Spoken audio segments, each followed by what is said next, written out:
Yego, murakoze inshuti bavandimwe.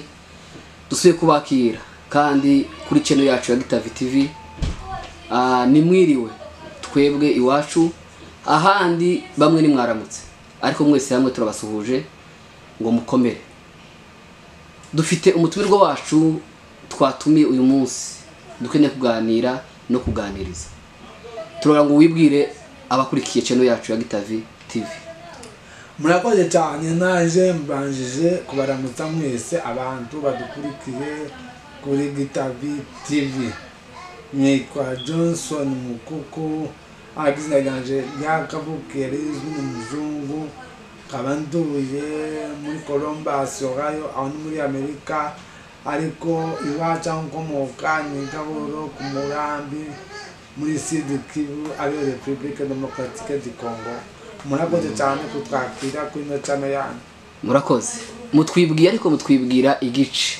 Ese mu buryo bwacu bwa kinyamurenge twibwirana umurara wawe, uwo burinde, banyokorume ni bande? Murakoze cyane, jewe ndi umusita, abamarume bakaba abadahurwa, ndetse kwa data bukwe bakaba ari abarundi babongerera. Murakoze cyane. Rero murakoze. Tugize igihe iwacu harabaye ibibazo. Iyi ni imyaka myinshi, imyaka miremire, igihe kirekire ubwoko bwacu bubabaye, abantu bapfa umusubirizo umunsi ku wundi. None nkamwe kandi muri abanyarurambo, none nkamwe mubibona gute? Niki twakora kugira ngo ubwoko bwacu dusubirane amahoro iwacu? Murakoze.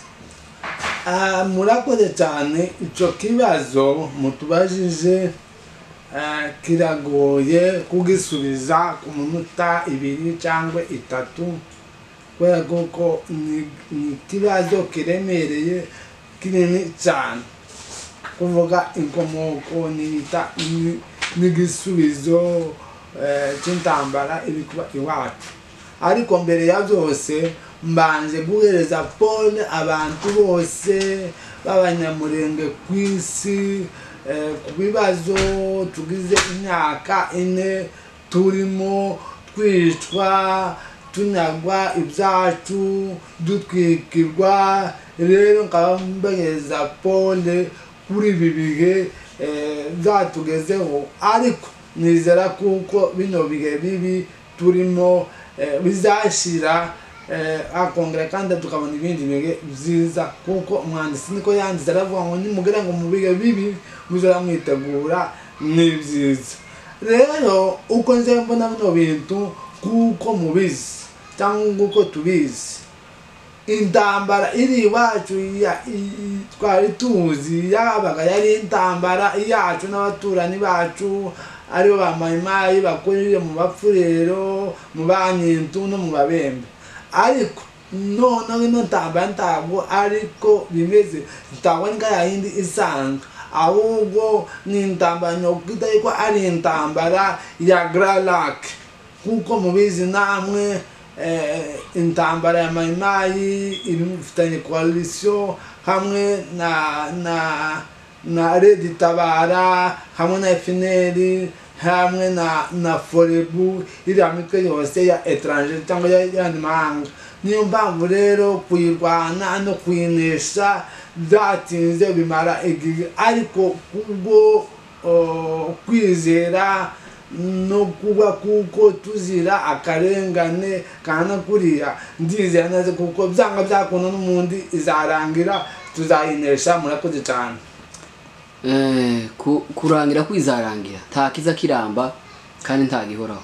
Uravuze ngo iwanyu hari mu Rurambo, ndagabona yuko harasenyutse, kandi niba mayimayi bahasenyuwe na Red Tabara.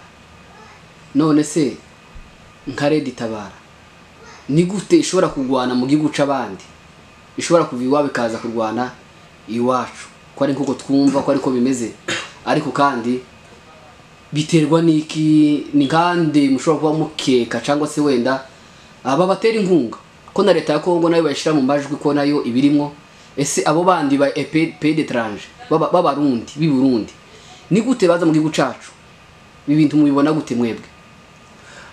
Urumva ico kibazo kiragoye kugisubiza kuko twebwe turi abaturage, turi abasivile, ntabwo dushinzwe kurinda abantu ngo bava mu kindi gihugu binjire mu gihugu cyacu. Ibyo ngibyo ubwo ni urwego rwa leta n'urwego rw'ingabo z'igihugu, ariko kubera faiblesse y'igisirikare cyacu nico kifavoriza kugira ngo imitwe yitwaje izindi ntwaro ive mu kindi gihugu yinjira mu gihugu cyacu. Urumva sasa twebwe dufite competence yo kuyagarika, yo guhagarara ku mipaka, kandi urazi ko iwacu ni kure, imipaka iri muri plaine za Rusizi, za Rege, iri ntambira yose ya plaine niho zijabukire. Twebwe iri andi twagiye kuba ngo twirindire ibitero ngo bigayiri, twebwe gusa twisanga ibitero byarenze ruguru iwacu mu Rurambo, kiri wacu zaziserukira ahantu hitwa ku Kijyama, tukabona kera zirarenze takundi twikoze. Niyo mpamvu tuvuga gasaza ico kibazo kiba giturenze, kuko ako kaba ari akazi ka leta ko kurinda ubusibwire bw'igihugu, ariko kubera faiblesse tetuzi nabo nibo babifitemo izindi nyungu, ariko tubwo gusa tuja tubona kera abanzi kera barenze bege mu gihugu hagati. Mwakoze cyane nuko nagisubiza. Oya ndumva ariko ari birebire, kandi intambara yatangiye kuva kera, twe twavutse tuyisangaho ihari, basogokuru bayirwana kugeza na nayo magingo aya. Noneho aho bigeze ubu nyine ni ibintu byitsembatsemba, batsemba ubwoko, kuko buri munsi bica abantu batagira umubare. None mwebwe mutekereza gute ko ari nkiki gituma bagendera gusa ubwoko bumwe bakabwica kugeza ngo baburandureho? Murakoze cyane. Ico kibazo kiragoye cyane kubera kuko iri iwacu twabona intambara nguko nabivuze n'ayandi moko duturanye, abapfurero, ababembe n'abanyembo. Kanje iwacu mu Rurambo abantu batuye cyane n'abapfurero, ariko hakaba hariho tukabona n'urwango batwita abashitsi, kandi turi bene nyir'igihugu. None rero mu gihe babonye abantu babafasha kuvuga ngo badukure mu gihugu, batwangaze, batwirukane, ibo bakabona kuko ibo bari bafite inyungu, ariko nabo barapfa, baragira gute, baratotezwa, zanga byakunda mbere bazura nabo babone ubuhombe bwabyo, kuko igihugu cyashemutse, cyashize, cyabaye umurare. Kantu iri iwacu mu Rurambo ababera intambara zakorera Rurambo, nabo ubwabo ntabwo bagatuye, ibyo byose nabo bafite ubuhombe, ariko ntibarabubona neza, ariko ndizera ko mu gihe kizaza bazobona nabo bicuze kubyo bakoze. Kabisa. None niki wabwira ubwoko bwacu muri rusange? Niko wahumuriza ubwoko gute, cyangwa se nikize nama wagira ubwoko bwacu muri iki gihe turimo, muri iki kinyejana, muri ibi byose bigenda bitubaho? Icyo nobwira ubwoko bwacu, ijambo rya mbere ni ukubwihanganisha. Yego.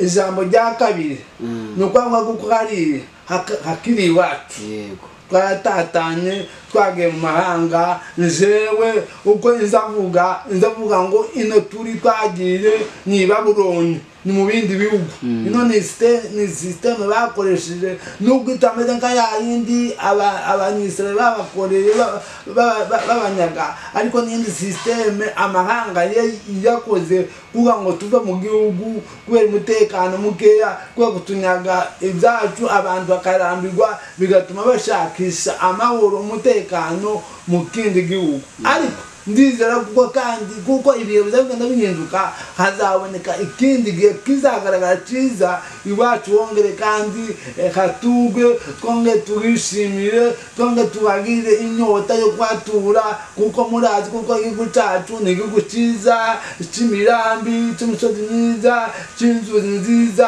cy'ubutunzi cy'ubutaka bwiza cy'ibibira byiza cy'inka nziza cyiza cyo guturwa hazagera ikindi gihe tuzogira inyota yo kuzagitura rero dukomeze tugire ubumwe dukomeze tugisengere dukomeze tugaranira kugeza igihe amahoro azotaha mu gihugu cyacu abegere bakazataha natwe mu mahanga tukazoshaka ikundu tuzocubaka tukazogitura kuko ni igihugu cyacu igihugu cy'amata n'ubuki hasigaye ndihanganisha abantu babuze ababo ndihanganisha abantu banyazwe ibyabo ndihanganisha abantu bahuye bakwikiwe n'ibyo byose n'imfubyi n'abapfakazi ariko twizeye kuko bino bihe bizashira tunga kandi tukabona ibindi byiza murakoze.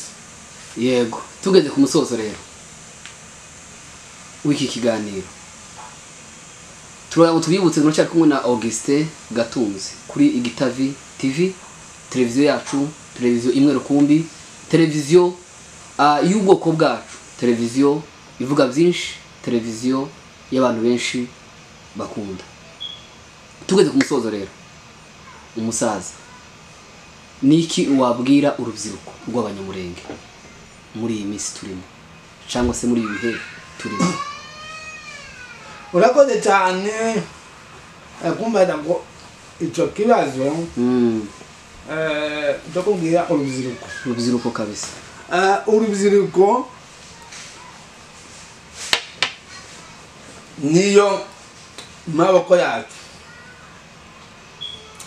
urubyiruko nizo mbaraga zacu. Hariho n'umwanditsi wanditse aravuga ngo ubwiza bw'umusore ngo ni imbaraga ziwe, ngo kuko imbaraga dufite nizo basore. Rero abasore bagomba gufata iya mbere bakamenya kuko ariho iwabo ngo igihugu kiboneke.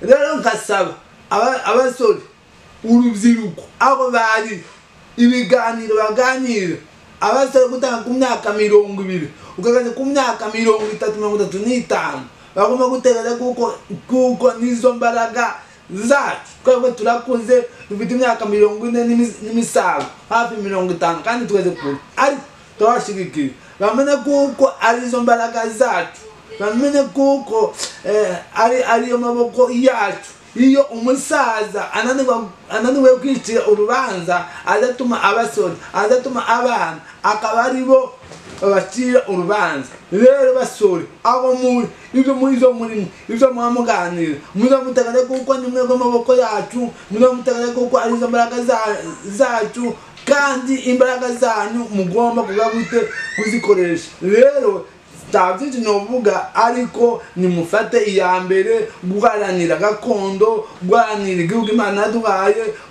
guharanira iwacu, natwe tubari inyuma mwihangane. Ibi byose igihe gito kizogera tubyibagirwe nka kwa kundi ingumba izayibagirwa kuko yigeze kubura abana yabyaye, niko natwe igihe kimwe tuzibagwa kuko habaye intambara twarize, hanyuma igihugu cyacu cyagize amahoro cyatekanye twadutekeza iyindi mishinga. Murakoze cyane, nkaba nkanguriye urubyiruko rwose guhaguruka bagafata iya mbere kugira ngo batabare iwacu. Murakoze cyane.